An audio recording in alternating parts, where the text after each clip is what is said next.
பிரச்சனைன்றீங்க. என்ன பிரச்சனை? நீங்க மனுஷனா பிறந்ததே பிரச்சனை தான். போன ஜென்மத்துல நீங்க என்ன செஞ்சீங்களோ அதை பொறுத்து உங்களுக்கு இந்த பிறவி கொடுக்கப்பட்டிருக்கிறது.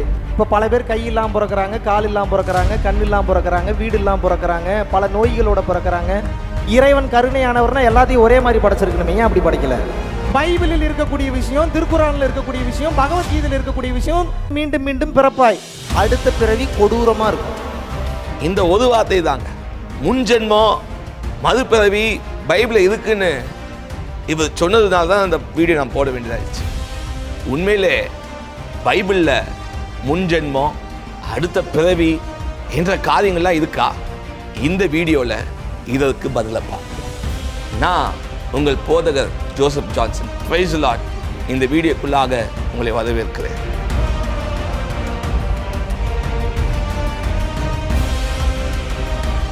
கடந்த 2 வாரங்களாக ரொம்ப ஹாட் டாப்பிக்காக போய்கிட்டு இருக்கிறவர் தமிழ்நாட்டில் இந்த தன்னைத்தானே குரு என்று சொல்லிக் கொள்கிற இந்த மகாவிஷ்ணு என்ற நபர். அவர் 2 வாரங்களுக்கு முன்பதாக ஒரு பள்ளியிலே, அரசாங்க பள்ளியில் போய் சொற்பொழிவு ஆற்றியிருக்கிறார். அவர் பேசினது நிமித்தமாக கைது செய்யப்பட்டிருக்கிறார். அவர் பேசின ஒரு காரியம், அவர் மறுஜென்மத்தையும் அடுத்த பிறவியும் பற்றி பேசினதற்கு அத்தாட்சியாக பைபிளில் இருக்குன்னு சொல்லியிருக்கிறார். பைபிளில் உண்மையிலே முன்ஜென்மம் அடுத்த பிறவின்னு இருக்கா? அவர் பேசின மறுஜென்மம் என்றால் என்ன? இந்தியாவிலே பரவலாக தோன்றிய எல்லா மதங்களும் இந்த மறுஜென்மம் என்ற ஒரு காரியத்தை நம்புகிறார்கள். மறுஜென்மம் அவருடைய கோட்பாடாக இருக்கிறது. கிட்டத்தட்ட அவர் சொன்னது எல்லாமே இந்தியாவிலிருந்து தோன்றின மதங்களிலே உண்மையாக இருக்கிறது. ஒருவன் செய்கிற புண்ணியம் மிக அதிகமாக இருந்தால் அவன் இந்த உலக பிறவியை விட்டு அவன் ஜோதியாகிய கடவுளிடத்தில் போய் சேருவான் என்று இந்தியாவிலிருந்து தோன்றின மதங்கள், இந்துயிசம், சீக்கிசம், ஜெயினிசம், புத்திசம், இந்த மதங்கள் எல்லாம் சொல்லுகிறது. ஆனால் கிறிஸ்தவம் இந்த மறு ஜென்மத்தை பற்றி என்ன சொல்லுகிறது? நமக்கு மறுபடியும் ஒரு பிறவி இருக்கிறதா? நாம் மதித்தால் திருப்பி நம்ம இந்த உலகத்தில் பிறக்க போகிறோமா? வேதத்தில் பார்க்கும்போது எபிரேயர் 9:27 வாசிக்கிறோம், அன்றியும் ஒரே தரம் மதிப்பதும் பின்பு நியாயம் தீர்ப்படைவதும். ஒரு பிறப்பு ஒரு மரணம். திருப்பி மனுஷன் மதித்து போனான்னா திருப்பி உலகத்திலே அடுத்த பிறவி எடுத்து அவன் பிறக்க போவதில்லை. அவனுடைய ஒரே மரணத்தோடு அவனுடைய வாழ்க்கை உலகத்திலே முடிந்து விட்டது என்று வேதம் சொல்கிறது. மகாவிஷ்ணு சொன்ன கருத்து வேதாகமம் இல்லை என்று சொல்லுகிறது. ஆனால் வேதத்தில் இன்னொரு ஒரு வார்த்தை இருக்கிறது, மறுபடியுமாக பிறப்பது.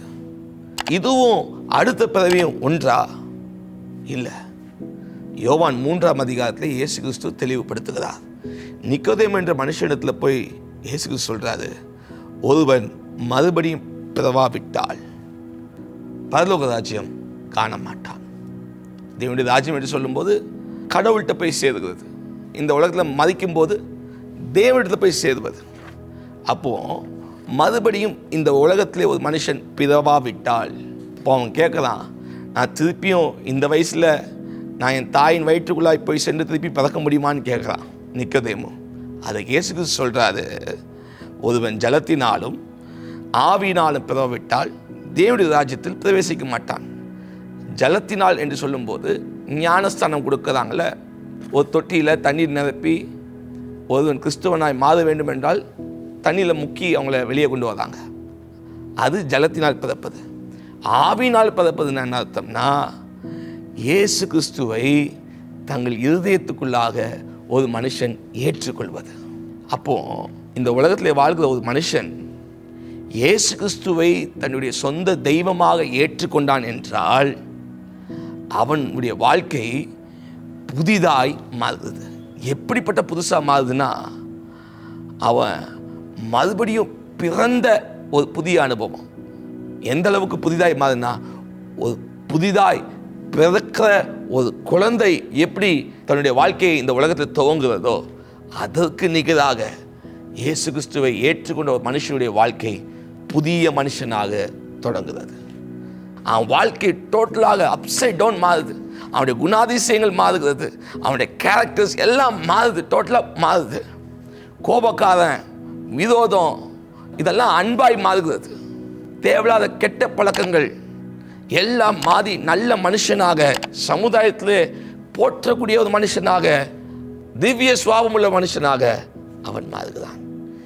இதுதான் மறுபிறப்பு. ரெண்டாவது பாருங்க, மகாவிஷ்ணு கேட்ட கேள்வி, ஏன் கடவுள் மனுஷனை குருடனாக, முடவனாக, செவிடனாக, பணக்காரனாக, ஏழையாக பிறக்க வைக்கணும்? அவர் சொல்றாரு, உன் முன் ஜென்மத்தில் நீ செஞ்ச பாவம் புண்ணியம்தான் இதற்கு காரணம்ன்றார். ஆனால் வேதம் என்ன சொல்லுகிறது? இயேசு கிறிஸ்து என்ன சொல்லுகிறார் இதை பற்றி? யோவான் 9ஆம் அதிகாரத்தில் இயேசு கிறிஸ்துவிடத்தில் ஒரு பிறவி குருடனை கூட்டிட்டு கொண்டு வந்து சீஷர்கள் கேட்குறாங்க, இவன் பிறவியிலே குருடனாய் பிறப்பதற்கு இவனுடைய பாவங்கள் காரணமா, இல்லை அவனுடைய தாய் தகப்பனுடைய பெற்றோருடைய பாவங்கள் காரணமான்னு கேட்குறாங்க.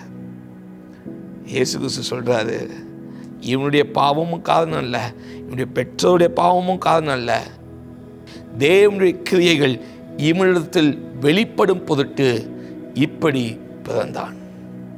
அப்படின்னா என்ன அர்த்தம்? தேவனுடைய செயல். இன்னைக்கு சாதாரண மனுஷனாக இருக்கிற நம்மை காட்டிலும் மாற்று திறனாளியாக இருக்கிற இவருடைய வாழ்க்கையில் கர்த்தருடைய செயல், கர்த்தருடைய கிரியை, கடவுளுடைய கிரியை அதிகமாக இருக்கும். அது மாத்திரமல்ல, இப்படிப்பட்ட குறைபாடு உள்ளவர்களாய் பிறக்கிறவர்கள் இயேசுவை சந்தித்தார்கள் என்றால் தங்களுடைய வாழ்க்கையில் நிச்சயமாய் இயேசு அவர்களை சுகப்படுத்த, குணமாக்க வல்லவராக இருக்கிறார். ஒரு மாற்றுத்திறனாளி நம்மை போல ஒரு முழுமை அடைந்த வாழ்க்கை வாழ்வதற்கு, இந்த உலகத்திலே வாழ்வதற்கு, எல்லா நல்லது கெட்டது, சந்தோஷம், இன்பம், கஷ்டம், கவலை எல்லாவற்றையும் அவர்களும் அனுபவித்து இந்த உலக வாழ்க்கை முழுமையாய் வாழ்வதற்கு தேவனுடைய செயல் அவர்களுக்குள்ளாக கிரியை செய்கிறது. நம்மை காட்டிலும், நம்முடைய வாழ்க்கையை காட்டிலும் அவங்களுடைய வாழ்க்கையில் கடவுளுடைய செயலை நாம் அதிகமாக பார்க்கலாம். அடுத்தது பாருங்க, மகாவிஷ்ணு சொன்ன ஒரு காரியம், மனுஷனாய் பிறந்ததே பிரச்சனை. ஏன் மனுஷனாக பிறக்கணும்? ஆனால் வேதம் சொல்லுகிறது, மனுஷனை எல்லா ஜீவராசிகளை காட்டிலும் விசேஷ விதமாய் படைத்தான். எப்படி படைச்சிருக்கிறாரு? ஆதியாம் 1:27 சொல்லுது, தேவன் தம்முடைய சாயலாக மனிதனை படைத்தார். நீங்க கண்ணாடியில் போய் நின்று பார்த்தீங்கன்னா உங்க உருவம் எப்படி இருக்கோ அதே தோற்றத்தில் தான் கடவுளும் இருக்கிறார். அவர் தோற்றத்தில் உங்களை விசேஷமா படைச்சிருக்கிறார். எவ்வளோ மேன்மையான உயர்ந்த ஒரு காரியம் பாருங்க. அதனால நீங்க ஒரு நாளும் இந்த உலகத்தை நீங்க படுகிற கஷ்டத்தையோ வேதனையோ போராட்டத்தையோ குறித்து கவலைப்பட வேண்டாம். நீங்க கடவுளுடைய பார்வையில் அவருடைய சாயலுக்கு நிகராக படைக்கப்பட்டிருக்கீங்க. நீங்க ரொம்ப விசேஷமானவங்க. எல்லாருக்கும் கஷ்டம் வேதனை எனக்கும் உண்டு, உங்களுக்கும் உண்டு.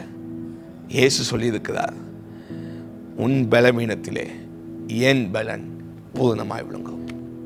எங்கே நம்ம கவலைப்படுறோமோ கஷ்டப்படுறோமோ இயேசு கிறிஸ்துவாகி தெய்வம் அங்கே வந்து நமக்கு உதவி செய்கிறவராக இருக்கிறார். கடைசியாக ஒரு காரியம், ஒரு மனுஷனுடைய வாழ்க்கையை அவனுடைய பாவம் புண்ணியம் கர்மா தான் தீர்மானிக்குதுன்னு சொன்னார். வேதம் என்ன சொல்லுகிறது பாவத்தை பற்றி? பாவத்தின் சம்பளம் மரணம். ஆனால் தேவனுடைய கிருபை வரமோ இயேசு கிறிஸ்துவினால் உண்டான நித்திய ஜீவனாக இருக்கிறது. இந்த உலகத்தில் ஒரு மனுஷன் அவன் பாவம் செய்து கொண்டே இருந்தான் என்றால், தான் செய்து தப்புன்னு தெரிஞ்சு தொடர்ந்து தவறு செஞ்சுக்கிட்டே இருந்தான்னா அவனுடைய மனசாட்சி எவ்வளோ குத்தியும், மனசாட்சி சொல்றது கூட கேட்காதபடிக்கு தப்பை செய்து கொண்டே இருந்தானா அவனுடைய வாழ்க்கையில் அந்த பாவத்தின் சம்பளமாகிய மரணம், உலகத்தின் மரணம் அல்லங்க, இந்த உலகத்தை கடந்து ஒரு வாழ்க்கை நாம் வாழ வேண்டும். ஒன்று பாவத்தின் சம்பளமாகிய நரகம், மறுபக்கத்திலே பரலோக வாழ்வு. தேவனோடு உள்ள வாழ்வு. அப்போ இந்த பரலோக வாழ்வை நாம் சென்றடைய வேண்டும் என்றால், இந்த உலகத்தின் வாழ்க்கையை பிரியும் போது, உலகத்தில் நாம் மரணம் அடையும் போது கடவுளோடு நம்ம சேர வேண்டும் என்றால் என்ன செய்யணும்? நீங்கள் புண்ணியம் செஞ்சால் போதுமா? நல்லது செஞ்சால் மட்டும் போதுமா?